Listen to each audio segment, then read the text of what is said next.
All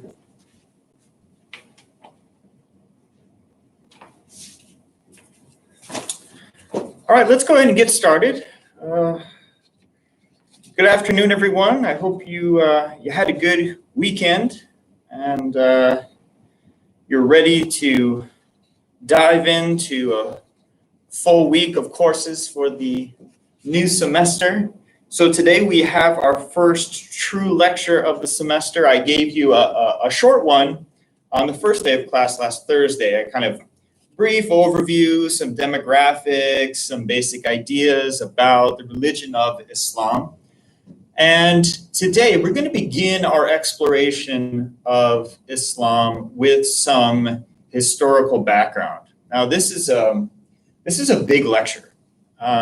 There's a lot of stuff to cover, and I would like to cover more than I can possibly get to in just today's lecture alone. But it's important to realize that when Islam first emerges as this new religious movement in Western Arabia in the early 7th century of the Common Era, or AD, as some people say, that there were many other religions that existed throughout the Middle East and had been there for a long time. And Islam, right, didn't just sort of pop up out of a vacuum.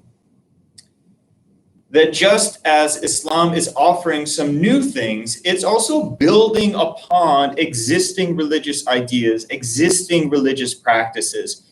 And part of what makes Islam unique with regard to religions like Judaism and Christianity is that there are aspects of Islam that are sort of responses to prevailing beliefs and practices among those other religious communities, like forms of Christianity and forms of Judaism that existed in the 7th century. So what I want to do today is talk about what, this is how I like to describe it, what the religious landscape looked like in the Middle East in the 6th century. Now you might be saying, why the 6th century instead of the 7th century? Well, because according to the earliest accounts that we have, Muhammad was born in 570. So he's born in the 6th century. And so that's why I'm situating this lecture in the 6th century, because this is the religious landscape that he's born into, and that's going to shape him. And, this is what he's going to experience as he grows up, as he becomes a merchant, traveling along the trade routes up to places like Syria and elsewhere. And so I want to go through what the different religions were in the Middle East at that time. And so that means talking about Judaism. That means talking about Christianity. That means, if I have time, talking about Zoroastrianism. But more specifically, it requires us to talk about those religions as they existed in the 6th century. So for example, in the 6th century, the Great Schism hadn't occurred yet. So there was no such thing as separate Eastern Orthodox and Roman Catholic branches of Christianity. And certainly this is way ahead of the Protestant Reformation in the 16th century. And of course, way ahead of Pentecostalism, which starts in the 20th century. Okay, so it's necessary for us to go back and to not only talk about these religions in a general sense, but also to talk about what they looked like in the 6th century, because that's what Muhammad is responding to, is interacting with. He's not interacting with Protestants, right? He's interacting with, Byzantine Christians. He's interacting with Abyssinian Orthodox Christians, with Coptic Christians from Egypt. Those are the Christianities that he's interacting with. Likewise, when he's interacting with Jews, he's not interacting with, Reform Judaism, right? He's interacting with 6th century Middle Eastern Judaism. And so it's important for us to go through that. And of course, there's so much to say. But through it, I'm going to be emphasizing certain things about these religions. And the reason why I'm putting an emphasis on certain points is because there is because I've pulled out some things that are of special relevance to our understanding of Islam. All right, so if you think, well, why is it that he's emphasizing that when talking about Christianity? Well, I'm emphasizing that because of its relevance to our core subject, which is Islam in this class. All right, so that's our task today, and it's a big one. So if you want to download the slides, of course, the slides are on the Moodle class website. If you go to the lecture files folder, you can download them and you can follow along on your own. Otherwise, I'll have the slides, up here on the screen with me. But before I dive into the lecture, I did want to talk briefly about the reading assignment that we had for today. So my first reading assignment for you this semester was a general discussion of religious studies theory. Some of you may have taken another religious studies class like world religions before. Some of you may have taken that class from me. And in that class, we talk about how do you study religion from an academic perspective, right? Not a confessional perspective, not like you would in Sunday school or something like that. But how do you study religion from an academic perspective? How do you define it? What types of terms do you use? And so I assigned that article to you. It's actually just an excerpt from a book by Bruce Lincoln, because it provides a very strong, analytically useful definition theory of religion. And that's how we're going to be talking about religion through this semester, right? You'll hear me use those terms, right? Lincoln talks about 4 core components that one finds in anything that we categorize as a religion. He talks about the presence of religious discourse, of practice, of community, and institution. And by institution, he means a system of authority. Now, in different religions, you might have different degrees of emphasis on one of those elements. So, for example, in Roman Catholicism, you might have a much stronger emphasis on the notion of institution because you have the papacy and the college of cardinals and the archbishops, right? You have this very strong system of authority, this hierarchical structure. Whereas in Judaism, you don't have that same kind of hierarchy. You have the rabbis, but it's a kind of decentralized system of authority where one might even sort of choose which rabbi you want to follow based on their knowledge and based on their ability to persuade you as to the validity or the strength of their knowledge and their guidance. But you'll nevertheless be able to find those 4 elements in each religion. So as we study Islam and as we talk about some other religions today, you'll hear me use those 4 components that Lincoln described in that article. And if you didn't read it, if you don't know what I'm talking about, then please take the opportunity tonight or tomorrow and have a look at it. Especially if you've never taken a religious studies class before, you've never engaged in any kind of academic study of religion, have a look at that article. I think you'll find it really helpful, and you'll get a better sense of the way I'm talking about religion in this course. Okay, so with that being said, you have another reading assignment that I want you to do for class on Thursday. On Thursday, we'll move beyond the religious landscape and the context, and we'll begin to talk about the life of Muhammad ibn Abdullah.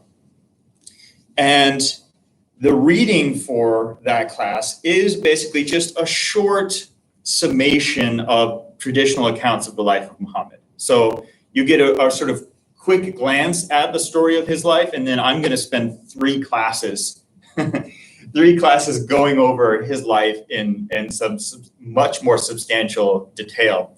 So that article, and it's the reading assignments are on your syllabus. So if you were to look at class for Thursday, August 27th, the subject is Life of Muhammad Part 1. And then we have readings due, and I want you to read the Gaines Chapter 1 PDF. So that's in the assigned readings folder on Moodle. And it's only 11 pages, so it's not long. It'll just give you a good, if you've never learned about the life of Muhammad before, that'll give you a good sort of quick overview. You get a sense of the main events, as it were. And then I will take us through a much more detailed account and explore various aspects of his traditional biography, hagiography, the story of his life. All right, so with that out of the way, There is also an assignment. I know that some of you have already done it. There's a map assignment. It's not due until September 1st. So I will like officially assign it to you on Thursday. If you want to get a jump on it, feel free to do that, but it still won't be due until September 1st. So I'll talk about that more on Thursday. Okay. All right. So let's go ahead and dive in. Our subject today, of course, is religion in the 6th century Middle East, or Middle Eastern religion in the 6th century, as I phrased it up here.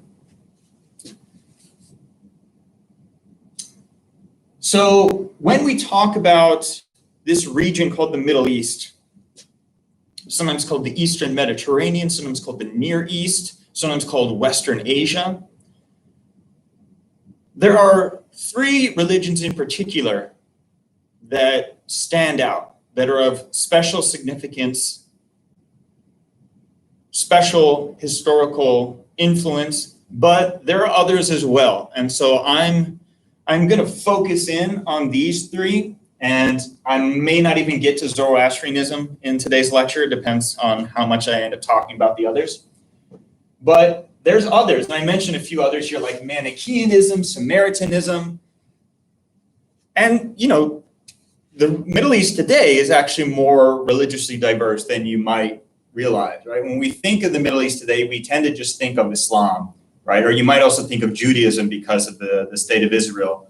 But of course, there's millions of Christians that live in the Middle East, and they're not like new converts to Christianity. They've been there for hundreds and hundreds and hundreds of years, right? Going back to before Islam was there. It was a Christian region, and the descendants of those Christian communities are still there today, particularly in countries like Lebanon and Egypt, Syria, and some other places as well.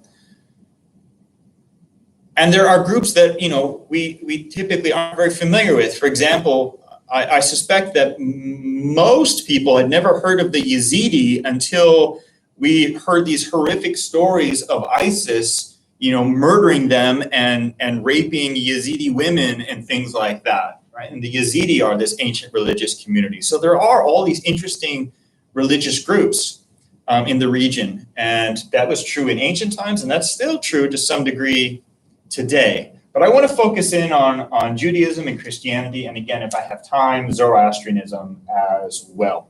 Now, beyond the religions present, in the 6th century, the 2 major political powers, because of course, right, the nation state system that we see on our globes and our maps today definitely didn't exist. Really, I mean, that's really a 20th century development.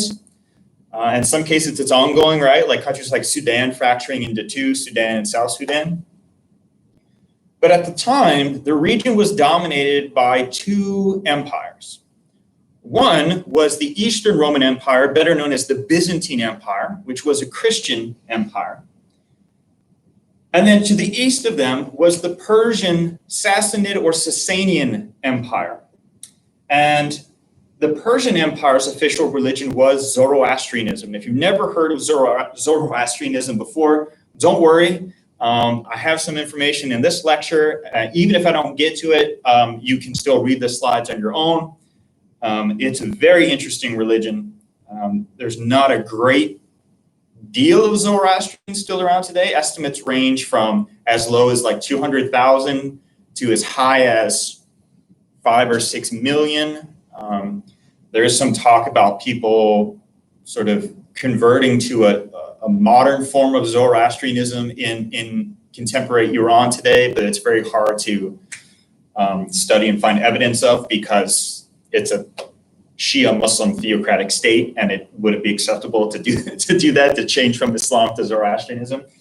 But either way, it's still a small religion. It's either super small or pretty small. But at the time, it was the official religion of one of the major political powers in the region. Here's a map showing the territories of those 2 empires. So the purple territory represents the Eastern Roman Empire and the Byzantine Empire. So that's the Christian Empire.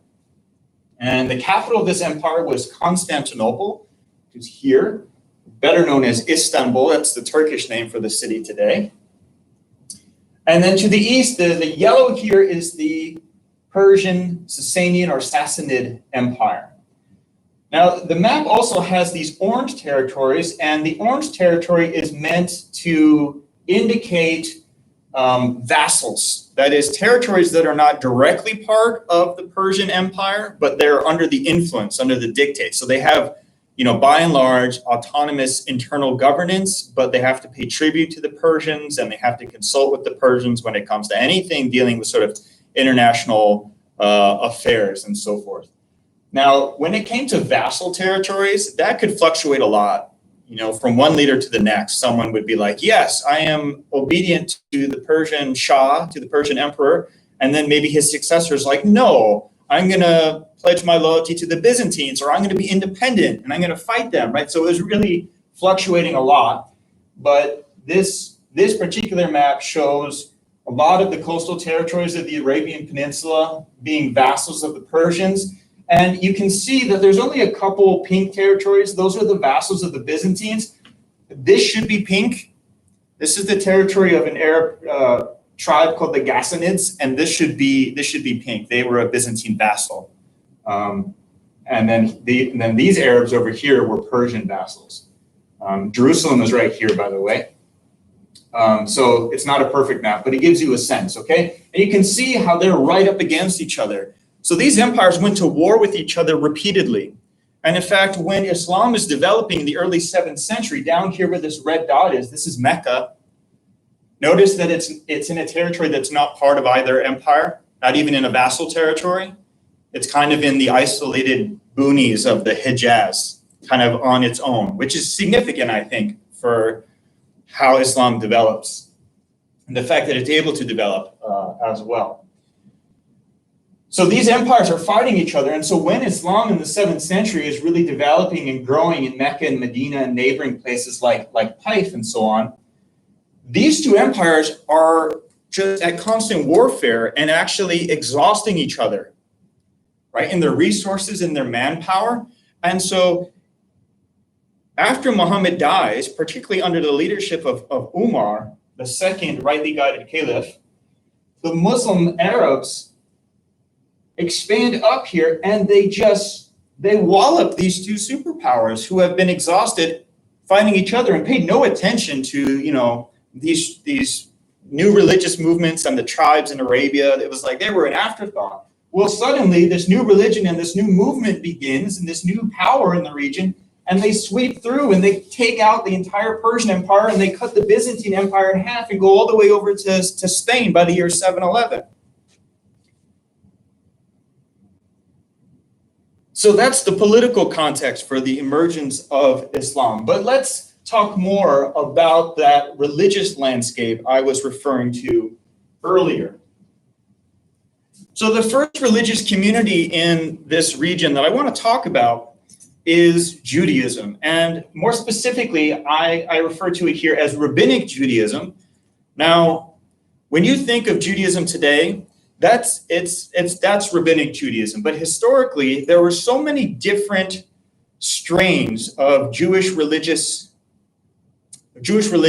let's phrase it that way, that it becomes important to emphasize Rabbinic Judaism as just one distinctive type, that there were other types of Judaism as well, such as the ascetic practices of the Essenes, or the temple Judaism of the Sadducees, which centered around priestly rites in the temple in Jerusalem and animal sacrifice and so forth. So we're not talking about those forms of Judaism. We're talking about Rabbinic Judaism. Rabbinic Judaism traces its roots back to the Pharisees. The Pharisees who are really they win out in the aftermath of the catastrophe of the 1st and 2nd century when various Jewish revolts tried to expel the Roman Empire. And that results in, for example, the destruction of the Second Temple in Jerusalem, the massacre of the Essenes and the Zealots and so forth. And it's the Pharisees that continue on. And it's from the Pharisee approach to Judaism that we will get Rabbinic Judaism as such. And so I want to highlight some distinctive things about Rabbinic Judaism. And I'm not doing this just for fun. I'm doing this because these are parts of the building blocks for what will become Islam. There's a direct relationship here between these pre-existing religious practices and ideas and what comes later, and that is this new religion, Islam. So rabbinic Jews, or in Hebrew, Yehudim, Jews are monotheists. So we all know the term monotheism. It means belief in one God, right? Like the Shema, like the Jewish prayer. Shema Israel Adonai Eloheinu, Adonai Echad. God is one, Achad. So they're monotheists. And they associate this one God, who is known by many names, but the most sacred name is Yahweh, that Yahweh is the God of a particular tribal confederation that we know, of course, in English as the Israelites.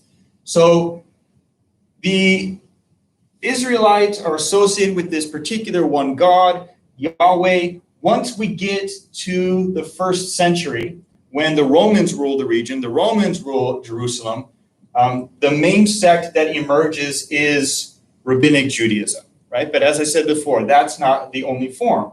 In Rabbinic Judaism, the emphasis is on worshiping that one God by remaining true and loyal and obedient to the terms of a covenant, a special agreement between that one God and the Israelites and their descendants.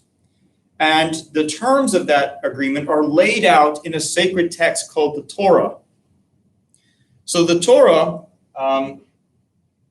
is believed to have been revealed from the one God to a particular prophet, the greatest prophet in Judaism, and that is Moses. So we have a revealed holy book, a revealed text, the Torah, which means teaching, given from this one God, Yahweh or Eloah or Elohim or El or Adonai. These are some of the names used for that one God, given to the prophet Moses, and he communicates that divine revelation to the people. And after the period of prophethood comes to an end, you then have scholars called rabbis amongst the Jews who interpret and apply the knowledge contained in that divine revelation in the Torah to the daily lives of the Jewish people. And based on their interpretations of the Torah, they identify 613 mitzvot, or commandments, rules that you have to follow, right? Not just 10. The 10 are in there, right? The famous 10 commandments. They're in there. They're in the Torah. But there's another 603 that the rabbis identify with. So the emphasis of Rabbinic Judaism is on following all those do's and don'ts, all those obligations. Why? Because they're the terms of this special agreement, this covenant with the one God. And so if you want to see, prosperity and blessings on your people, you need to stay true to that agreement. If you break that agreement, there will be penalties to face. There will be punishment. And oftentimes in Jewish history, when disasters occur, such as the Romans destroying the Second Temple, a common theological interpretation is, well, this happened because we weren't true to the Torah. We weren't true to the terms of our covenant. That's a common theological explanation when disaster strikes the Jewish people, that the rabbis would say, well, it's because you haven't been true. You broke the covenant, and thus this is why these bad things happen. So 613, we're not going to go through all 613, but I just wanted to summarize the types of things you would find in there. You'll find commandments regarding the need to perform daily prayers. And as the practice developed, Rabbinic Jews pray every day, 3 times a day at specific times. So in the morning, in the afternoon, and at night. And it's not spontaneous. I think I'm going to say these words today. It's ritualized. It's standardized. So you say certain words. In fact, it's very common for Orthodox Jews to use a prayer book, which actually tells you what you need to say for that particular prayer. And they wear certain ritual objects as well, such as tefillin and a talith and a kippah or a yarmulke. So we have those daily prayers. And I'm pointing that out too because, of course, as Islam develops, there's going to be 5 daily prayers, right, at specific points during the day. Oh, and by the way, when Rabbinic Jews pray, they face the holy city of Jerusalem. And when Islam began, Muhammad had his followers face the holy city of Jerusalem. And then when he's in Medina, the Muslims then are given a new instruction to turn to face Mecca. So they still face a sacred site, in this case, the Kaaba in Mecca, to do their daily prayers. Just like the Jews do, they face the site where the temple once stood in Jerusalem. But when Muhammad first began, Muslims and Jews actually faced the same direction when they prayed, did their daily prayers. There's also instructions about purification rites, how to purify yourself, purify your body, so that you can do things like offer your prayers or read from the Torah. You need to be in a state of purification before reading divine revelation. Or, for example, a woman who has gone through her menstrual cycle, she has to perform certain purification before she can interact with her husband, before she can pray, before she can, touch the Torah as well. We find dietary laws. So, for example, one dietary law in Judaism is that it is forbidden to eat pork. No pork products, so no bacon, no ham, none of that. Well, guess what? That same prohibition is in Islam as well. Muslims do not eat pork. Now, the dietary law in Judaism is not identical to the dietary law in Islam. For example, alcohol is permitted in Judaism. Alcohol is not permitted in Islam. Mixing meat and dairy is not permitted in Judaism, but it is permitted in Islam. Shellfish are forbidden in Jewish dietary law, but it's not forbidden in Islam. So there are differences, but there are also commonalities. And just the fact that there is a dietary law at all is a kind of continuity, right? That it's not anything goes, which is what the Christians will ultimately take that view under the guidance and the tutelage of the Apostle Paul, who says, that the old Mosaic rules are nullified by the saving grace of Jesus on the cross, right? That one need not adhere to those rules any longer, according to Paul's understanding of Christianity. The importance of circumcision, that every Jewish male must be circumcised, that it is the sign, the symbol of the covenant. It's the physical symbol that you are part of this covenant, part of this agreement. Now, circumcision is interesting in the Islamic context because the holy book of Islam, the Quran, the revelation that Muslims believe was given by the one God to Muhammad from 610 to 632, never mentions circumcision. It's not in there. But it does show up in later texts like the Hadith.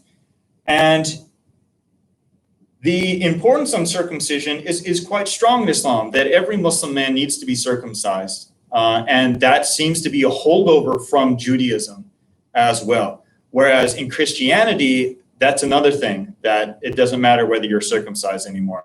It's very common for American men to be circumcised, but that's because of the perception that it is medically beneficial to be circumcised. But if you looked at anywhere else in the Christian world, like Europe, for example, circumcision is not at all the norm at all. But circumcision of men is a part of Judaism and Islam. And it goes back before either religion. The earliest record of male circumcision goes to ancient Egypt, long before Judaism existed. Criminal punishments, right? This isn't the secular age. So divine revelations are not just about prayers and things like that, but they also have to do with governing, with ruling. And that includes punishing criminals. So you find punishments for, things that we commonly understand to be crimes like murder and theft, but certain moral failings are also considered to be crimes, such as adultery. So in the Torah, adulterers are to be stoned to death. Fornicators, that is people who engage in premarital sex, put to death. Right? People who perform witchcraft, put to death. Right? So we have these criminal punishments. And we're going to see that in the Quran, we have criminal punishments for certain things as well, though the Quran doesn't have many explicit criminal punishments. There's actually just a handful. There's far more in the Hadith, which is this later genre of literature written later on, but the Torah is full of it. We got tons of rules and punishments for different crimes and things like that. Even crimes that you think, people actually do that crime? I mean, they seem really, obviously someone did do that crime, and that's why it's mentioned in the text. And then, of course, we have a variety of ethical precepts too. So the commandments in the Torah are not just, a rule about a ritual or having to do with a crime or how to be purified, but they also contain ethical and moral precepts as well.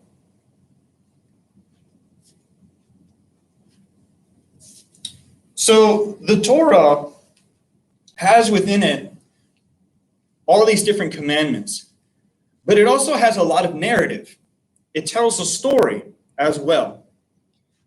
And the heart of that story is the story of the prophet Moses and of the Exodus of the ancient Israelites out of Egypt.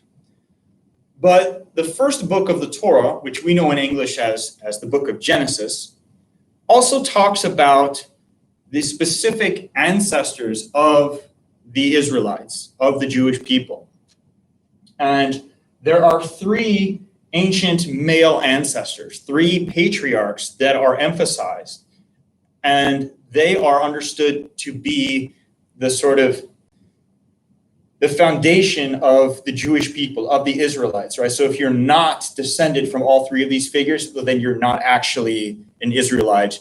You're not part of the Jewish people, although you can actually convert to Judaism. That's a part of the tradition as well. But when you read the Torah, there's this real emphasis on ancestry as well. So the first of these ancient ancestors described in the Torah, in the first book of the Torah, is Abram or Abraham. And his original name, Abram, means exalted father or high father.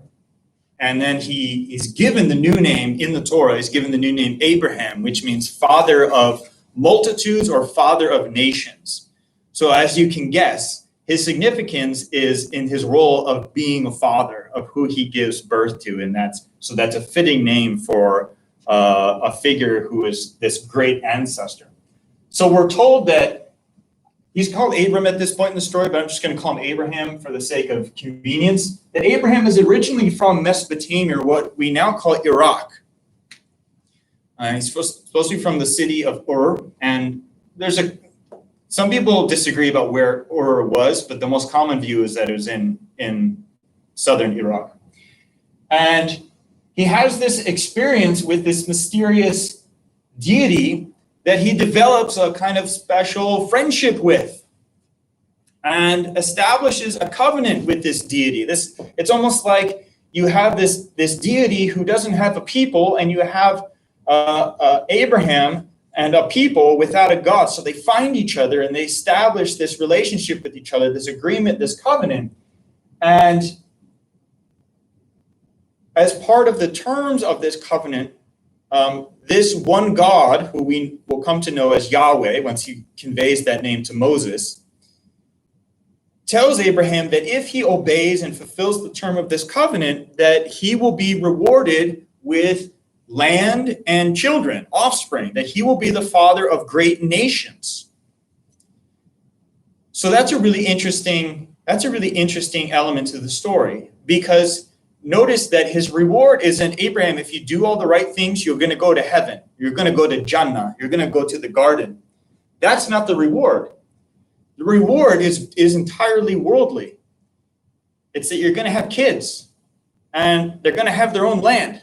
So you're going to be your own people, right? In a region in which there's all these other kingdoms and peoples, the Egyptians, the Assyrians, so on and so forth. Abraham is going to be the father of sons who will give rise to these nations. And so Abraham is on board. Abraham obeys, and he's promised that he and his wife Sarah, who has been barren, are going to have a son. But as time passes, she hasn't become pregnant. And we're told that they are old, right? They are old in the realm of, in their 90s, I think, at this point in the story. And so Abraham's wife, Sarah, who's originally Sarai, is concerned. And so she gives to Abraham her Egyptian slave or servant girl, whose name is Hagar. she suggests that Abraham should take Hagar as a concubine, that he should, and the biblical euphemism is lay with her, right? To have sexual relations with her so that she will get pregnant and he will finally have a son, right? He's old, sort of time is ticking, time is running out. He needs to have a son, and Sarah hasn't panned out. She hasn't given birth. So that's what happens. Abraham lays with Hagar, the Egyptian slave girl or servant girl, and she gets pregnant and she gives birth to a son, Ishmael, whose name means that God hears. El meaning God. This was the name for the ancient supreme god of the Canaanites, the head of the pantheon, and that term El becomes conflated with the one God of the Israelites, or Yahweh. So El shows up in a lot of words, like the word Israel, which means El triumphs, or God triumphs. So Ishmael, which means El hears, God hears, is born. And so Abraham has a son. But the promise was not that Hagar was going to have a son. Abraham's God promised that Sarah would have a son. And one day in the Torah, it says that these three guests appear and they inform, these mysterious guests, they're angels, they inform Abraham that Sarah will indeed have a son. And it's said, there's actually two variant accounts in the Torah. In one of the accounts, Sarah laughs, and the other, Abraham laughs. And because of that, the ensuing miraculous child, Isaac means, that name means laughter. And that's because one of them laughed at the idea that she, this old barren woman, was going to give birth to a child. So now we have these two sons of Abraham, Ishmael and Isaac. Ishmael, the son of Hagar, Isaac, the son of Sarah. Now, we have this special relationship between Abraham and his God who promised him that indeed Sarah was going to miraculously have this child, and it's been fulfilled. Isaac is born. And so the Torah says that this special relationship is going to continue. It's going to go from Abraham to Isaac, not to Ishmael. And so we're told in the Torah that Sarah, with the support of Abraham's God, tells Abraham, now that we have Isaac, let's get rid of Hagar and Ishmael. I don't like the way Hagar looks at me. She acts like she's a wife, that she's my equal. So let's get rid of her. And so that's what Abraham does. He casts out Hagar and Ishmael into the wilderness. And they're off in the wilderness, and they're about to die of thirst. And God sends an angel to make water gush forth. And so they drink the water and they survive. And by and large, that's where the story of Ishmael and Hagar ends in the Torah, in the Bible. There is a reference to Ishmael later on. So when Abraham dies, it says Ishmael is there at his father's burial in El Khalil or Hebron. But other than that, you don't hear about Ishmael in the Jewish tradition from then on. You can find some stuff in the Talmud and later rabbinic tradition, but he's not of great significance. All the attention is placed on Isaac. But in Islam, the story of Ishmael gets picked up again. So according to Muslim belief, according to the Muslim account, the place where Ishmael and his mother Hagar settled in the wilderness became Mecca, which is the city where Muhammad is born and when the beginning events of Islam begin. And it's said that Abraham, according to Muslims, would still go and visit his son. So Abraham would come to Mecca, and during one of his visits, Abraham and Ishmael build this structure of a temple devoted to the worship of the one God, which is what we know as the Kaaba today, which is the central shrine in the middle of Mecca. The walls have been rebuilt many times over the years, many times, including when Muhammad was alive. There's a story about him and the cornerstone of the Kaaba when the walls are being reconstructed. But the foundations are believed to go back to Abraham and Ishmael. And in fact, another tradition says that next to the Kaaba in Mecca is where Ishmael and his mother Hagar are buried, that their graves are actually in the ground beside the Kaaba in the center of Mecca. And that the water that Ishmael drank from to survive is the well of Zamzam, which is the spring that's in Mecca, and you drink that holy water when you go and visit Mecca. So the Islamic tradition picks up the story of Ishmael. And the fact that the story of Ishmael gets picked up alone obviously tells you that, oh, Abraham's a really important figure in Islam. And absolutely. Abraham, or Ibrahim in Arabic, is an enormously important figure in Islam. And Isaac, by the way, isn't cast out in the Islamic tradition. He's considered to be a prophet just like Ishmael. The Muslim perspective is that this special relationship that Abraham has with God is passed on to both Isaac and Ishmael. But in the Jewish tradition, it's just to Isaac. All right? So the next great ancestor for Judaism, it goes from Abraham to Isaac, and then Isaac has his own children. He has twin boys, Esau and Jacob, and there's this peculiar story of Jacob tricking his slightly older twin sibling out of the covenant because his father can't see very well. And he gets the covenant, and so he gets the blessing. And so Jacob becomes the third patriarch. And there's a story in the Torah that says that on one evening in the darkness outside of the camp where they had settled, Jacob ends up wrestling with this angel of the Lord and wrestles with him all night. And then finally the angel wins at the end by wrenching Jacob's leg. And when that occurs, and then the angel vanishes, Jacob is given a new name, and the new name is Israel, which means that El triumphs, El or God triumphs. And so from that point on, Jacob's name is Israel, and everyone who is a descendant of Israel, that is Jacob, his father Isaac, and his grandfather Abraham are the Israelites. So that's the myth, and by myth I mean the sacred narrative in the Torah that accounts for the existence of the Israelites and the Jewish people. So that is found in the Torah, and that is central to the Jewish identity. Let's talk a little bit more about this great prophet, because when we talk about Islam, we're going to begin by going through the story of Muhammad, who Muslims believe is another great prophet just like the great prophet Moses, the great prophet Jesus, the great prophet Abraham. And so I want to talk a little bit about what people believed about prophets before Islam begins, because that's going to inform how people perceive Muhammad and his role in the world. So I mentioned that the Torah, and if you're wondering why I keep looking down at the desk, is because I have a copy of the Hebrew Bible or the Tanakh with me here.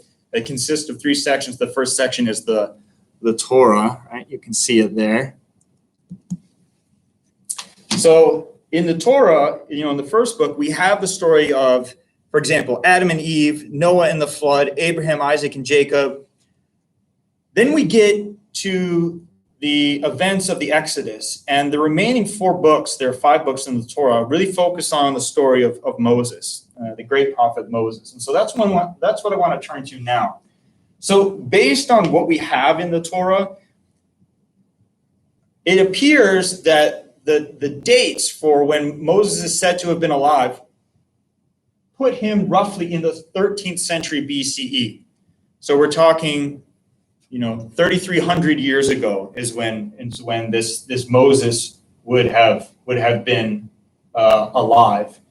And he grows up not in the promised land of Canaan, but he grows up in Egypt.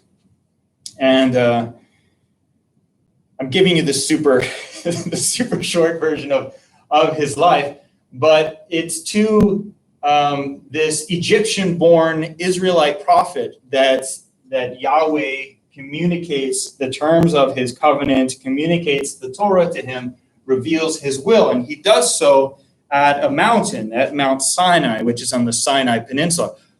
Where is Mount Sinai? So if you were to look on a map today, or you were to go and visit Egypt, people could point you to a mountain called Mount Sinai, but that's a more recent identification. Whether or not that's the mountain that the ancient Israelites or the scribes of the Torah actually identified as the mountain of Moses, as Mount Sinai, is another separate matter.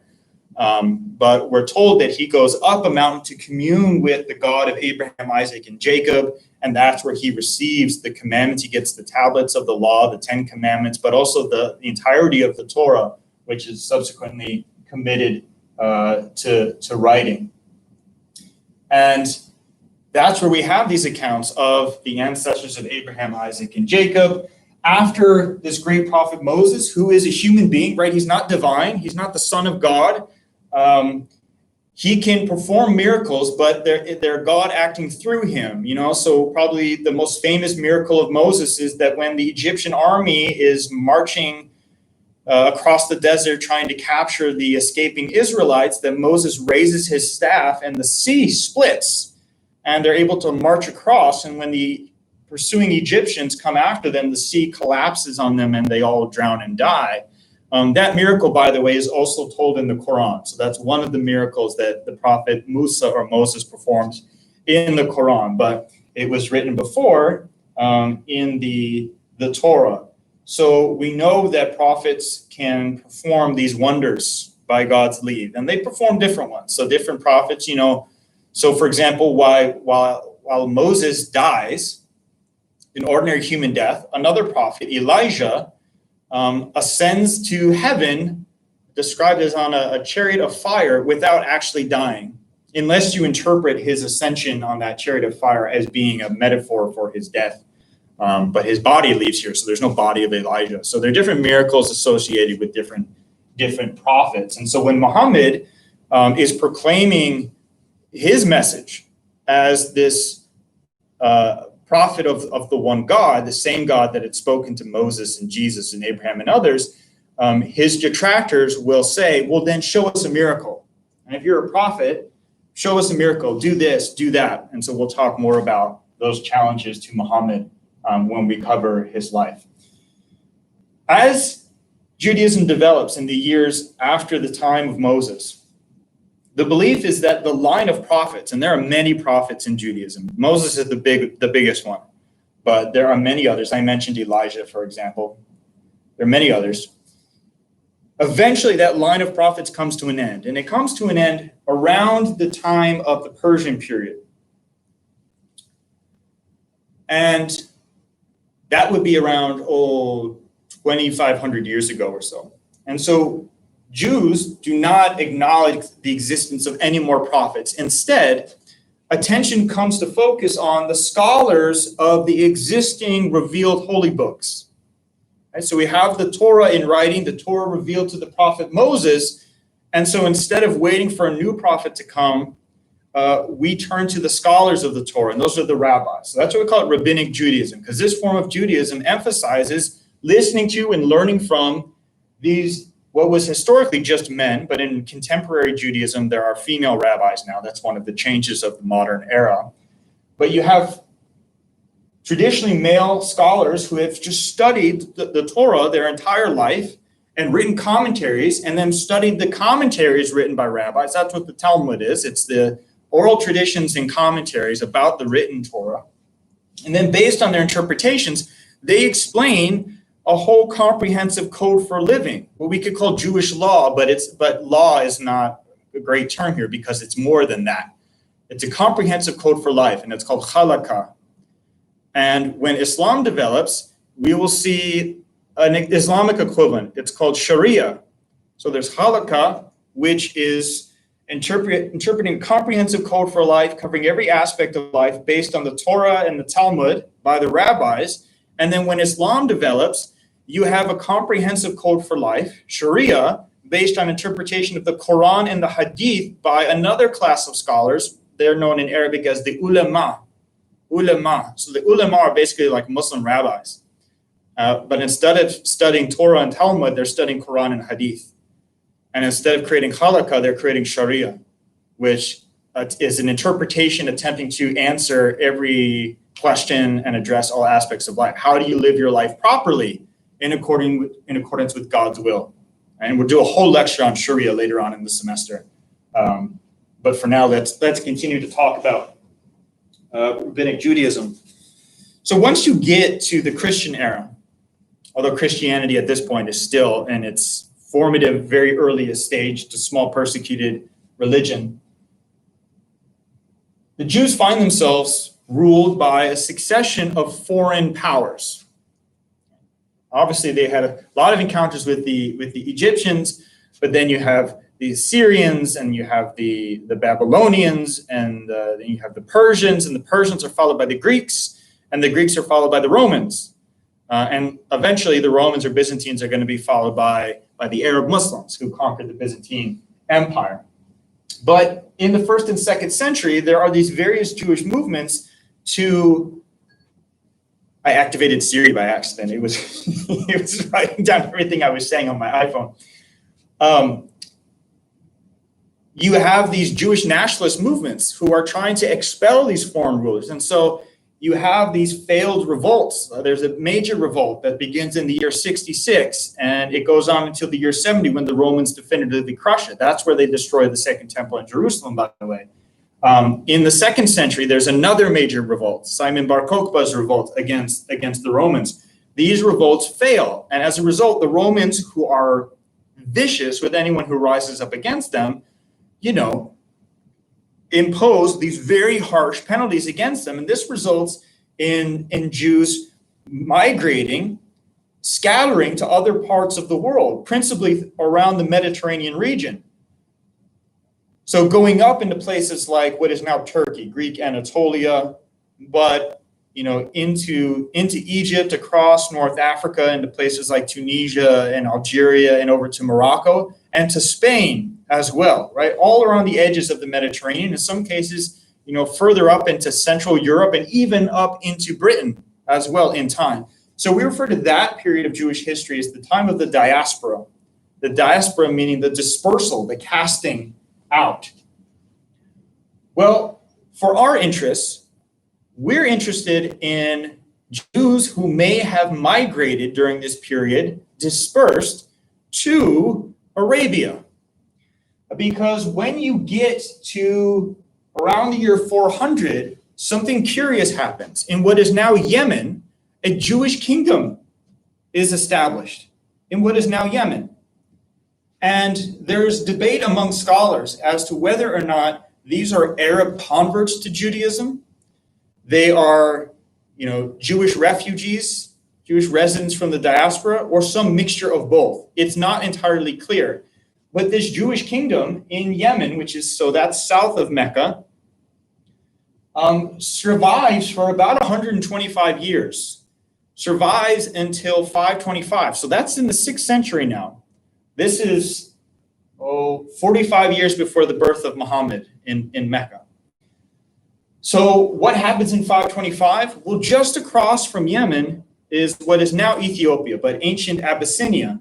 And the Abyssinians were their own empire, their own kingdom. And it was a Christian empire, not the Christianity that was found up in Europe, is a variant form, Monophysite.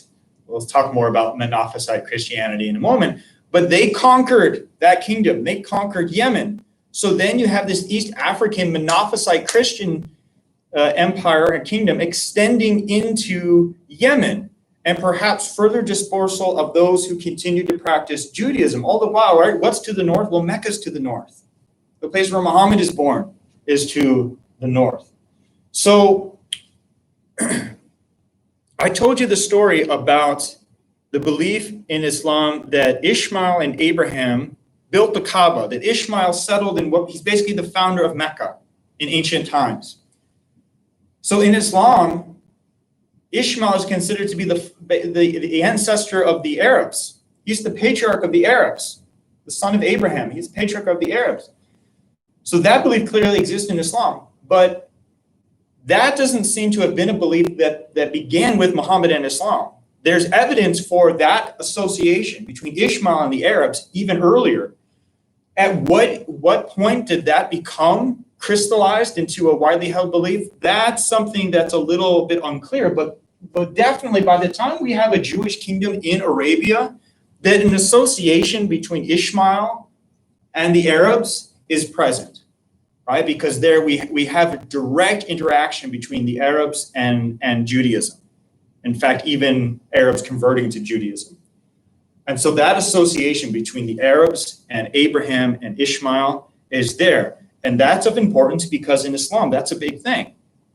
That the reason why Muhammad is a prophet is because he comes from the line of Abraham through Ishmael. So that ancestry is important. And so that idea definitely is established by this time period, this idea of the Arabs as Ishmaelites.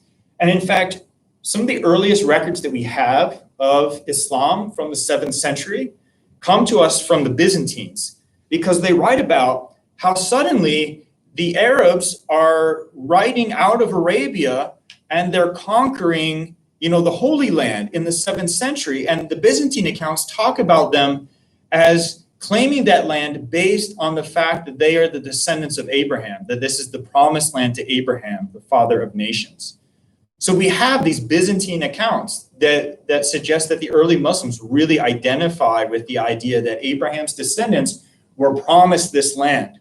And thus, right, that association is very strong. Here's a couple of contemporary images that I wanted to share with you. The image on the left shows a traditional worship service in a synagogue. Now, there are multiple names for a house of worship in Judaism: Bnei Knesset, Shul. Synagogue is the Greek term, basically meaning assembly house. But I want you to notice the setup there. So what we have is a meeting hall, and there's gender segregation, that the men and the women are separated from each other. And between the men and the women, there's a partition. It's called a mechitza in Hebrew. My Hebrew's not good, but there's a partition between the two. And the men are on one side and the women are on the other. The men are in the front and the women are in the back. So in a sacred place like a synagogue for prayer, the genders should be separated. Men and women should be separated from each other. Now, when you have a little kid who hasn't reached maturity yet, they can kind of go in either place. But otherwise, they should be separated. And the women on the other side there, most of these women here are also covering their heads. You cover your hair. This is Orthodox Jewish practice as well, either with a headscarf or another custom that developed among European Jews, the Ashkenazim, is to wear wigs. So you wear a wig because you're actually concealing your real hair with fake hair, and that only your husband should be able to see your fake hair. So that's going on here as well. And the synagogue is oriented to face the direction of Jerusalem, the holy city. So that basic layout, that basic framework is going to show up as a mosque. So when you visit a Muslim house of prayer, although there's variation, it's essentially the same layout. You have a section for the men and a section for the women. And it's oriented, again, originally to face Jerusalem, but once Muhammad is in Medina, it's changed to Mecca. So it's oriented to face Mecca. And you have to observe certain dress within the mosque. That applies for men and women. But for the women especially, the expectation is that they, like these Jewish women in the synagogue, are going to cover their hair and dress modestly as well.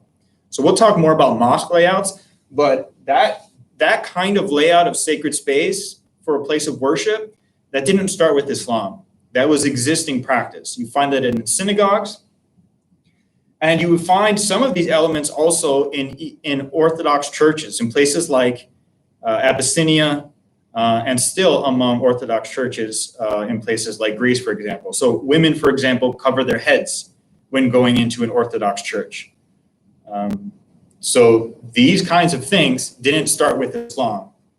There's an Islamizing of these practices, but there are building blocks that Islam is working with in the region. Over here on the right, so Jewish prayer consists of standing and facing the proper direction and saying these prescribed words and wearing these certain items. But we have historical accounts of bowing and prostration as being part of the motions of the daily prayer. Those customs have largely died out in rabbinic Judaism. In some places, some surviving minority Jewish communities in the Middle East still carry out some of those worship activities. But here you can see a Jewish man wearing his talit. He's got his tefillin on his left arm, is in prostration. It seems that Abyssinian Christians also practice prostration in their prayers.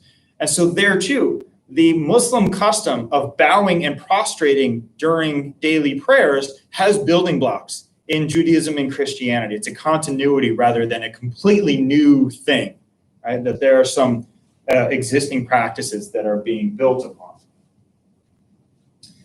So let's turn to Christianity now, right? I've mentioned Christianity a few times, but let's get into that tradition now. Christianity, of course, is the largest religion in the world today, 2.3 billion followers, lots of different varieties of Christianity in the world, many, especially once we get to the Protestant Reformation. You kind of have this, this new freedom to interpret the Bible however you want and start a new sect and so on and so forth.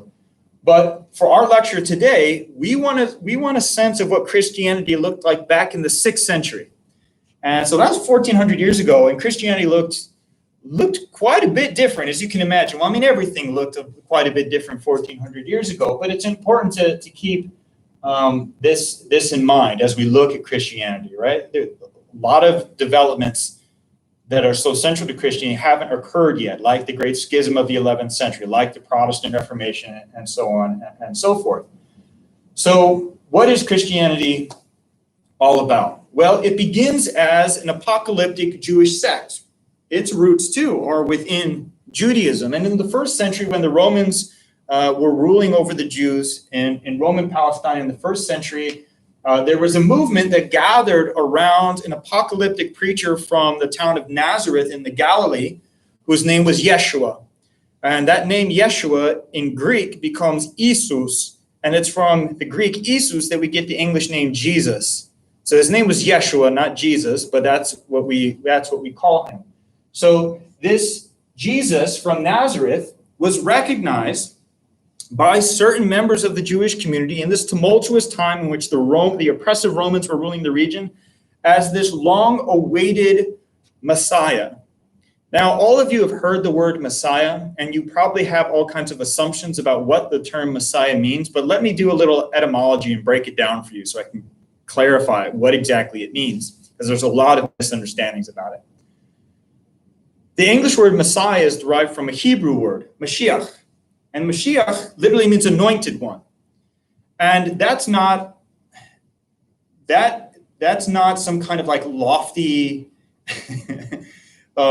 metaphor. It literally refers to the fact that when someone was appointed king, like David was appointed king, or his son Solomon was appointed king, the ceremony, the oath of office, as it were, involved ritual anointing with oil. And so every Jewish king, every Israelite king was a Mashiach, was an anointed one. And so the term Mashiach or Messiah in English refers to all those kings. And so during the Babylonian conquest of the kingdom of Judah in the 6th century, the Babylonians killed off the princes and arrested, and eventually he dies, the last king of Judah. So he was the last Messiah. He was the last Mashiach. And so in the ensuing centuries, that royal line that included David and Solomon, right, these great, celebrated, great Jewish kings, Jews who were now living under the rule of the Babylonians and the Persians and the Greeks and then the Romans in the 1st century are longing for the day when a descendant from that royal line, from the house of David, will come and restore the lost kingdom, and there will be Jewish autonomy and independence from foreign rule, and a new righteous era will begin. And so the expectation, the hope that one day Messiah will come, the descendant of King David, is a core article of Jewish belief, still true to the present. And there have been various moments in Jewish history in which certain people were recognized by some Jews as being that awaited Messiah. Not just Yeshua, not just Jesus. There have been a lot of others. I mentioned Simon Bar Kokhba's revolt. Some people thought he was the Messiah. There was another Jewish leader in the Middle Ages, Sabbatai Zevi, who was thought to be the Messiah. But then when confronted by the Ottoman Empire, he ended up converting to Islam rather than die at the hands of the Ottomans. So there have been various messianic movements. And so this is one of these many movements, that there were Jews who recognized this apocalyptic preacher and healer from Nazareth as being that guy that we've been waiting for. And he's going to liberate us from the Romans. And he's going to put the world right, that a new moral, righteous order is going to take shape around him. But what happened was something else. That this Jesus from Nazareth, instead of expelling the Romans and taking the throne in Jerusalem and restoring the lost kingdom of David, he's arrested, horrifically beaten, and then crucified like a common criminal by the Roman authorities. So he dies. Now, when the messianic figure dies, these other Jewish messianic movements die out, typically, right? It's like, okay, well, our Messiah is dead, so obviously he wasn't the right one. But something else happens here. Something else happens here. That when Jesus is executed by the Romans and entombed, his followers, while some people may have abandoned the movement, his followers proclaim that Jesus rises from the dead, that he rose from the dead, and not in just a sense of like a spirit, in a physical sense, that his physical body got up and left the tomb where his body had been placed, and that he goes and he interacts with his followers, eats and drinks with them. And then after a period of, it says 40 days in the Christian Gospels in the New Testament, 40 is this number that shows up a lot. It's kind of this generic for a period of such and such a time. He then ascends in the physical body to heaven and leaves this world.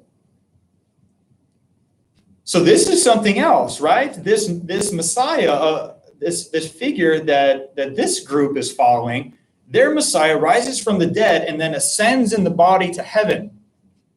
And so this messianic movement, which might have died out under different circumstances, survives and goes in a new direction. And under the leadership of people like the Apostle Paul of Tarsus, they come to believe that the real role of the Messiah was not just to come and establish a new earthly kingdom. The real role of the Messiah was, in fact, to die. That Jesus dying on the cross and then rising from the dead was actually all part of his role as the Messiah. So this is a new understanding of what the Messiah is. This wasn't the Jewish expectation. This is something uniquely Christian. This is at the heart of Christianity. This is why Christianity is its own religion. So they look back at the way in which sins were atoned for in the temple in Jerusalem for hundreds of years. And they saw in the death of Jesus another blood sacrifice, atoning for sins. But in this case, it was the perfect sacrifice. It was the sacrifice to end all sacrifices. And phrases like the Lamb of God are used to describe Jesus in the Christian tradition. And that through his sacrifice, he triumphs and washes away the sin that had stained humanity since the original fall from grace by Adam and Eve in the Garden of Eden. And that whoever, whether they are Jewish or non-Jewish, or Gentile is the term, accepts that sacrifice on their behalf, has their sins washed away, and will live for eternity in the world to come. So that's new. That's not a traditional part of Jewish beliefs about the Messiah. But that's new, and that becomes the heart of this Christian tradition. This idea that by accepting this Messiah who dies for the atonement of sin on your behalf, that facilitates the dispersal of divine grace to humanity and eternal life in the coming kingdom of heaven, which will be reigned over by the Messiah, by Jesus. All right, so this movement now takes off and grows and grows, and of course today it's the largest religion in the world. So you heard me refer to Jesus as an apocalyptic preacher. And when you read the Christian narratives talking about his life and his teachings, he warned about the coming upheaval, the end of the world as we know it, an inversion of the socio-political order. He talks about how the first will be last and the last will be first, that the people who are rich and powerful in the present world will be poor in the world to come, and those who are poor and meek and are peacemakers will be the ones who sit upon the thrones in the world to come. Well, part of that process by which we get to that new world, to that kingdom of heaven, is that the present world has to come to an end. And so when we talk about end time scenarios, we refer to that as eschatology, the study of the end times. And so the world as we know it will be destroyed and a new world will take shape. And in the Christian tradition, the belief is that once we get to that end time, then every human being who has ever lived, right, who's died and has been buried, will be resurrected from the dead and stand in judgment before God. And depending on that judgment, will either go to this heavenly, blissful kingdom of heaven or to this place of fiery torment, right, which in English we call that hell. Right? But that's an English word. That's not a biblical word. In Greek, they call it Hades. There's other words as well. But the English word hell is not. Corinthians chapter 15, verse 52, he's describing the coming day of judgment, which is the day of resurrection. He says, the trumpet shall sound and the dead shall be raised incorruptible. So he's talking about the resurrection of the dead at the end of the world. And these are two works of European Christian art showing this event. So here we can see the angels blowing the trumpets, signifying these events. And these are the dead crawling out of their graves in newly reconstituted physical bodies. That's why they're naked, right? Because their clothes have rotted away hundreds and hundreds of years ago, but now they're rising from the dead to stand judgment.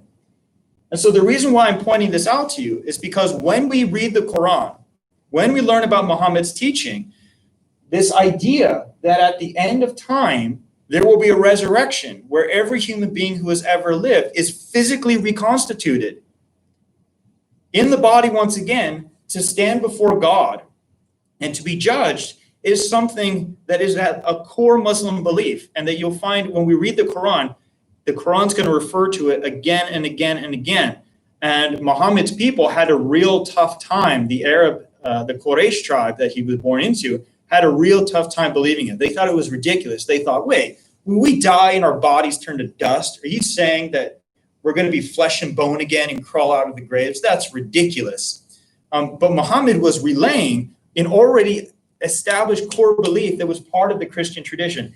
This part of the Christian, it's still part of Christianity today. I mean, it's in the Bible, but people don't think of it that much. Instead, we kind of have this shorthand version where as soon as you die, you either go to heaven or hell. Technically, that's not correct. Technically, right? There's a reason why there's a judgment day. If you were judged as soon as you die and then you go to heaven or hell, what's the point of this final judgment day? The final judgment day is when it all really takes shape and all these events unfold. And it's part of the Islamic tradition as well, with variants that make it different than the Christian version, but it's still a very important part of it. All right, see, I told you I was going to run out of time because I really ran out of time. I got going too much. So what I would like for you to do for Thursday is read the rest of my slides, right? You have these on the Moodle class website, so go ahead and download them and read through the rest of these. So this, for example, this slide talks about the development of the dominant official understanding of God in Christianity as Trinity, consisting of God the Father, the Son, and the Holy Spirit. And that's important just to, if you don't already understand that concept, you should familiarize with it, because when we read the Quran and we talk about Muhammad's teachings, Muhammad rejects this idea that God is a Trinity. Instead, he goes back to the Jewish, sort of idea of one unitary God. So Muhammad does not teach that Jesus is part of the Godhead and does not teach that God is a Trinity. So understand that that's the Christian position. So he's responding to those existing beliefs and claims when he's proclaiming that. Right? He's distinguishing his movement. He's in sort of conversation with Judaism and Christianity as he's teaching these things. So have a look at the remainders of my slides. If you have any questions, feel free to email me, or at the beginning of class on Thursday, you can ask me questions, or you can email me and I'll answer them at the beginning of class. I see someone's left a message here.